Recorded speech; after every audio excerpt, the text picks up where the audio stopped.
20 pesos kada kilo na bigas ng gobyerno dinumog ng mga residente sa Calasiao, Pangasinan. Silipin sa report ni Jewel Fernandez.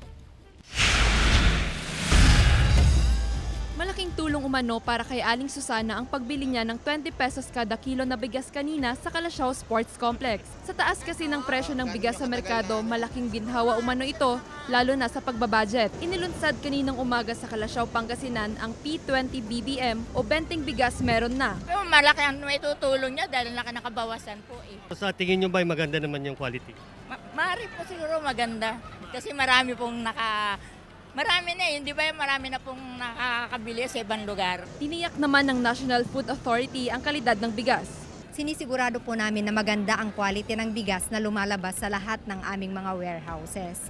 Dumadaan po yan sa ating mga quality assurance officers at mayroon pa kaming sinusundang mga parameters upang ang ating bigas ay maganda pagdating sa ating mga consumers. Tanging mga miyembro ng 4Ps, senior citizens, solo parents at PWD sa Barangay Banawang, Gabon, San Vicente, Nalshan, San Miguel, Talibao, Poblacion East at West ang maaaring bumili ng bigas ngayong araw. Ito po ay subsidized po ng national government.